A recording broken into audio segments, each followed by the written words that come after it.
मैं पूज्य गुरुदेव को आमंत्रित करता हूं कि पूज्य गुरुदेव हमको आशीर्वाद आज के शुभ अवसर पर प्रदान करें। नर्मदे हर। ओंकार क्षेत्र में जो दो महत्वपूर्ण शिवलिंग है, सबको प्रणाम करते हुए त्यागी जी महाराज मुझे कहते थे, अब तो मैं उनसे कहता हूँ, त्यागी जी महाराज कहते थे कि परिक्रमा क्षेत्र का सबसे बड़ा ऑफिसर कौन हो सकता है? मैं आईजी हूँ, 6 परिक्रमाएं कर चुका हूँ। तो हमारे कुल के वरिष्ठ त्यागी जी महाराज जी, यहाँ पर जो संत मेरे साथ परिक्रमा करने वाले हैं, और आज तो बड़ी अद्भुत बात है कि धुनी वाले दरबार के यहाँ से पटेल सेवा समिति से कोमल भाऊ का बहुत अद्भुत प्रेम मेरे को मिला है। वो एक दिन में कोमल भाऊ पटेल सेवा समिति में रहे, मुलाकातें बड़ी कम रही लेकिन प्रेम बहुत अद्भुत रहा। आज वहाँ का प्रतिनिधित्व करते हुए को यहाँ पर मदन भाऊ बैठे हुए, निजानंद धाम के, निजानंद पीठ के पीठाधीश हमारे ब्रह्मचारी जी, शिवानंद जी, और आप सन्यासी जी यहाँ बैठे हुए हैं। साथ ही मेरे जो हृदय के बहुत करीब हैं, भले वो स्थान उनका राजनीति होगी, समाज होगा, लेकिन मेरे हृदय के जो दो करीब लोग हैं, एक पहुंच नहीं पाए, जो तीसरे थे, क्योंकि उनकी कुछ लिमिटेशंस थी और ओंकार क्षेत्र के कारण वो पहुंच नहीं पाए। तो यहाँ पर बैठे हुए दो मेरे हृदय के बड़े करीब, ये एक तरफ मोहन जी बैठे हुए हैं, एक तरफ चंद्रशेखर जी बैठे हुए हैं, सामने उनका परिवार है। यहाँ पर जितने लोग बैठे हुए हैं, दो दो अजय होंगे,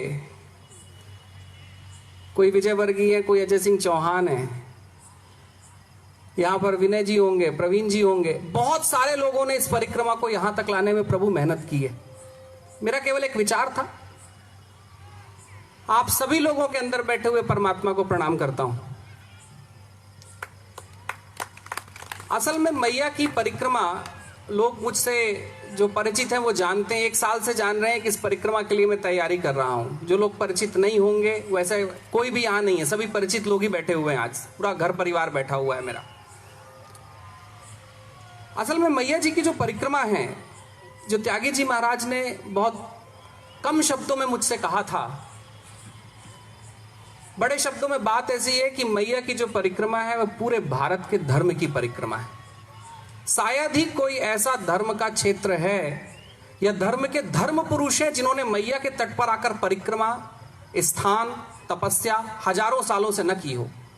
विश्व की एकमात्र पवित्र नदी जिसकी परिक्रमा कल्पों से हो रही है। असल में इस पवित्रता की परिक्रमा करने का मन भी मुझे लगता है बड़ा पुण्य विचार है। अगर आपके मन में यह पुण्य विचार आया है तो आप उतने पवित्र हो गए। मैया की इस परिक्रमा का जब विचार आया था, वर्षों पहले आया था। आज मोहन जी इसीलिए बैठे हुए हैं यहाँ पर, क्योंकि मेरी पहली जो परिक्रमा थी मैया नर्मदा की, कहीं शिप्रा जी के घाट में। असल में मैया शिप्रा जी में नर्मदा जी का ही पानी कहीं कुंभ में आया था। तो पहली मैया जी की मेरी परिक्रमा वो क्षणिक थी, शिप्रा जी के नाम पर थी, लेकिन कहीं मोहन जी के साथ ही मैंने शिप्रा जी की परिक्रमा की थी। तो आपको साधुवाद कि आपने परिक्रमा करने का पहला निश्चय प्रकट कराया था। मैया की परिक्रमा करने के पहले एक मेरा विचार था, वो जरूर साझा करूं, क्योंकि यहाँ पर कुछ ऐसे लोग बैठे हुए हैं, महाराज जी बैठे हुए हैं, उन्होंने मुझसे कहा कि मुझे आपको सुनना है। रोज सुनते रहा हूं, लेकिन आज सबके सामने सुनना है। और सबके सामने इसलिए भी सुनना है कि जो हमारे कुल के जो प्रिंसिपल्स होते हैं, जो आईजी डीआईजी होते हैं, वो सबके सामने कहते हैं कि आप बता जो मुझे अकेले में कहा है। तो हमारे त्यागी जी महाराज कुछ ऐसे हैं, वो आईजी हैं हमारे डिपार्टमेंट के, हमारे संत कुल के वो डीआईजी हैं, और यहाँ के नहीं, पूरे भारतवर्ष के। तो उनके सामने मैं जरूर कहूं, मैंने महाराज जी को एक चीज कही थी, बड़ा प्रेम दिया इन्होंने ओंकारेश्वर में 7 दिन। स्वामी सच्चिदानंद जी के बाद, ब्रह्मचारी जी के बाद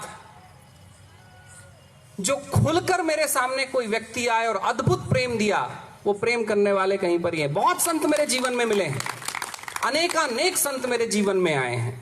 इन 12-14 सालों की जो मेरी प्रक्रिया रही है जीवन की, अनेकानेक लोग आए, कुछ बड़े विशाल लोग भी आए, लेकिन कोई एक संत दूसरे संत को जिस सद्भाव और समभाव और जिस सप्रेम के भाव से अपने आप का समुंदर उड़ेल देता है, वो ये बैठे हुए हैं। तो उन्होंने मुझसे कहा था कि विवेक जी परिक्रमा क्यों? तो हमारी चर्चा बहुत हुई। असल में मेरी ये जो परिक्रमा है, मेरी परिक्रमा कहीं भारत के पूरे सनातन धर्म के इतिहास की परिक्रमा है। आज थोड़ा उम्र के पायदान में इनसे कम हूं। मुझे लगा कि इस उम्र के पायदान में अगर मैया की परिक्रमा होने के बाद मैया के आदेश से उस क्षेत्र में अगर कुछ हो पाया, मुझे तो परमार्थ मिलेगा ही, मुझे तो मैया का प्रेम मिलेगा ही। उनके प्रेम की वजह से ही मैं इन कपड़ों पे आज यहाँ बैठे हुआ हूं। और एक महत्वपूर्ण बात है कि आज मैया का दिन है। यहाँ अंगारेश्वर मंदिर के मनीष जी बैठे हुए हैं कहीं पर। मैया है और अंगारेश्वर का मंदिर है, जिसके कारण कहीं सन्यास की प्रतिभा से मुझे गुजरना पड़ रहा है। मैया के कारण की आज है कि मैं परिक्रमा कर पा रहा हूं। असल में मैया की परिक्रमा कम से कम 6 से 7 लाख लोग परिक्रमा पे हर वर्ष निकलते हैं। 3 लाख का सर्टिफिकेट में से मुझे लगता है कि 1.5 लाख के सर्टिफिकेट तो प्रभु जी बनाते हैं। 1.5 लाख लोगों के सर्टिफिकेट इनके कहीं आश्रम से निकलकर जाते होंगे। और यहां से लेकर भरूच तक और भरूच से लेकर अमरकंटक तक महाराज जी के नाम से कई भंडारों पर कई लोगों को अन्न मिल जाता है। लेकिन मैया की परिक्रमा में आज जो सबसे बड़ी बाधा है, वो बाधा यह है कि अगर हम परिक्रमा करने के लिए निकलते हैं तो उचित स्थान हमारे लिए नहीं है, रुकने के लिए उचित व्यवस्था नहीं है। कहीं पर ऐसा है कि मैया का परिक्रमा पथ अभी तक क्लियर नहीं है।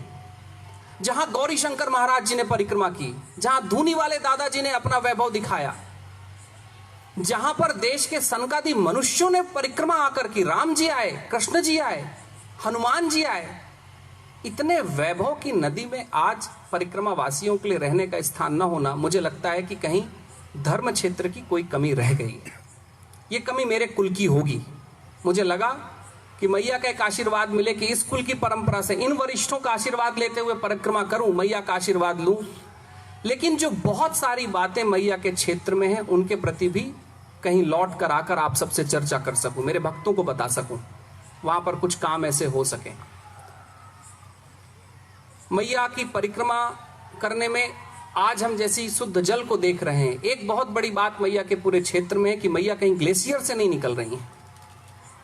मैया अमरकंटक में कहीं उन छोटे छोटे पहाड़ों से निकल रही हैं, उन पेड़ों से निकल रही हैं। वहां कहीं जल रहता है जहां से जल मैया में आता है। लगा कि मैया की परिक्रमा करते करते, भगवान को और स्पर्श करते करते कहीं मैया के जल प्रवाह कैसे बना रहे, उसके बारे में जरूर हम संत समाज का चिंतन होना चाहिए। हम परिक्रमा करके कहीं पर आरती पूजा करके ठहर न जाएं, उसके आगे की कोई संकल्प हम निश्चित कर सकें। बहुत पुराने तीर्थ है मैया के क्षेत्र में। उन तीर्थों के बारे में भारत कहीं भूल चुका, जहां पर राम जी आके पूजा करके गए थे, हनुमान जी पूजा करके गए थे, जहां कृष्ण की पत्नियों ने आकर पूजा की थी, जहां पर वल्लभाचार्य जी आए थे। अनेक अनेक स्थान है, हमको कुछ पता नहीं है, स्थानीय लोगों को थोड़ा मोड़ा पता है। मेरी कल्पना है, मैंने एक मैप तैयार कर लिया है परिक्रमा के बाद उन सारे तीर्थों को सबके सामने रखना, कि हम जाकर वहां पूजा कर सके। नहीं तो होगा ये कि हमारा सनातन इतिहास कहीं भुला दिया जाएगा।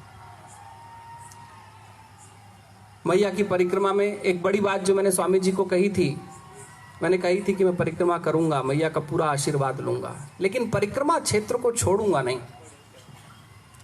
और घटना आज कुछ ऐसी हुई कि आज सुबह ही एक मेरे भक्त आते हैं और मुझे कहते हैं कि विवेक जी, कहीं पर एक ऐसी बात आई है कि मैया के घाट के आसपास कोई जमीन दिख रही है। मैंने बोला बिल्कुल ब्लॉक कर दीजिए, मैया ने, मैंने कल मैया को बोला है और आज उसकी बात हो गई। तो परिक्रमा क्षेत्र को छोड़ूंगा नहीं। मेरी एक आशा है कि इस वैभव की, मैया की, जिसने आदि शंकराचार्य जी को रचा, और आदि शंकराचार्य जी को रचा तो पूरे भारत को रचा। आप आज जो भी स्रोत पढ़ते हैं अपने मंदिरों में पूजा पाठ के लिए, वो सब आदि शंकराचार्य के हैं। तो लगा कि परिक्रमा क्षेत्र को कभी छोड़ू नहीं, ये परिक्रमा करके आऊं, मैया का टूट आशीर्वाद मिले। उस आशीर्वाद के साथ साथ परिक्रमा क्षेत्र के लिए कुछ काम आप सबके साथ मिलके कर सकूं।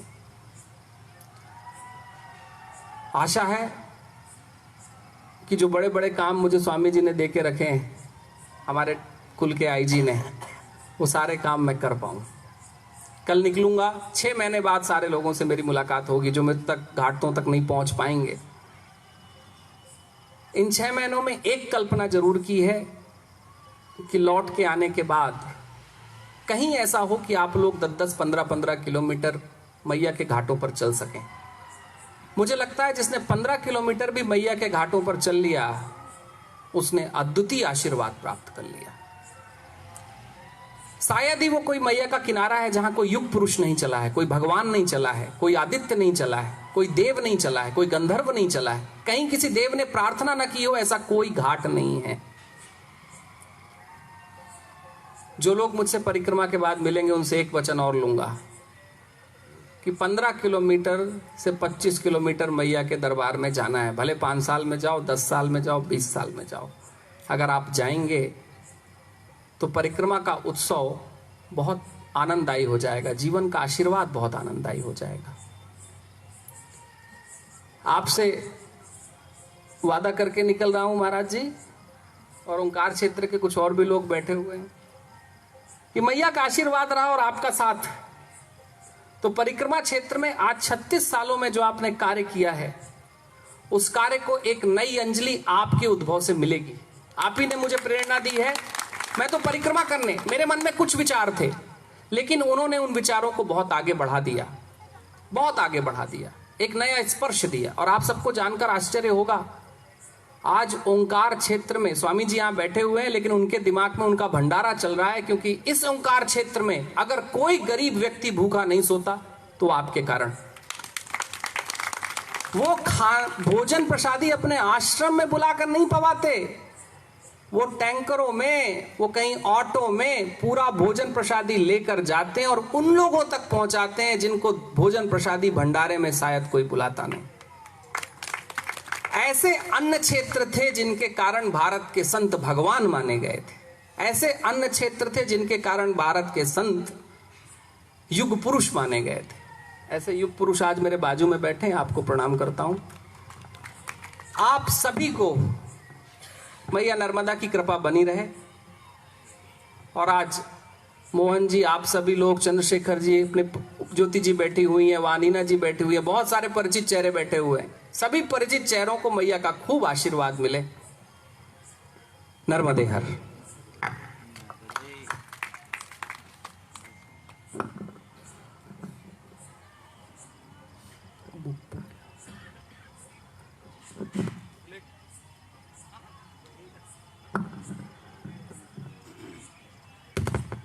असल में मेरा ध्यान बहुत कुछ उद्घाटनों में नहीं रहता, इसलिए रह जाती है चीजें। नर्मदाष्टक को मैंने हिंदी और अंग्रेजी में ट्रांसलेट किया है, क्योंकि नर्मदाष्टक पढ़ा तो बहुत जाता है, लेकिन कुछ संतों को छोड़कर मुझे नहीं लगता कि बहुत किसी को कुछ पता है, उसके अर्थ पता है। तो परिक्रमा के पहले हिंदी और अंग्रेजी में उसका ट्रांसलेशन किया है। आज मैया के सामने हम सब उसको अर्पित करेंगे। अब जो लोग नर्मदाष्टक पढ़ते हैं उसका मतलब निकाल कर पढ़ेंगे तो नर्मदाष्टक का अर्थ बहुत बढ़ जाएगा। और यही वो पहला स्रोत था जिसको आदि शंकराचार्य ने रचा था, यही पहला स्रोत था। और इससे बड़े महात्मा का स्रोत तो कोई है नहीं। तो जो लोग आज यहाँ पर बैठे हुए हैं, एक चीज तो करें, अगर रोज ना पढ़ सकें तो एक प्रार्थना मैया से करें कि रोज नहीं कर पाएंगे तो एक दिन मैया का जल यहां से लेकर जाएंगे और हाथ में लेकर नर्मदाष्टक पढ़ेंगे। और मैं आपको कहता हूं कि जो व्यक्ति उस मैया के जल को लेकर नर्मदाष्टक पढ़ेगा और 1 साल बाद मुझे आप मिलिएगा और आपके जीवन में अगर कोई परिवर्तन नहीं हुआ होगा तो आप कहिएगा आके मैं मैया के घाट में उनसे फिर झगड़ूंगा, क्योंकि वो तो मेरी माँ है। नर्मदाष्टक पढ़िए, जीवन में अद्वितीय परिवर्तन होता है। उससे बड़ी भगवान की ऊर्जा और नर्मदा के जी के क्षेत्र में तो नहीं है। तो मैया जी के चरणों में आपके हाथों से नर्मदाष्टक का अर्पण हो तो यात्रा सफल। सबको एक कॉपी दे दीजिएगा।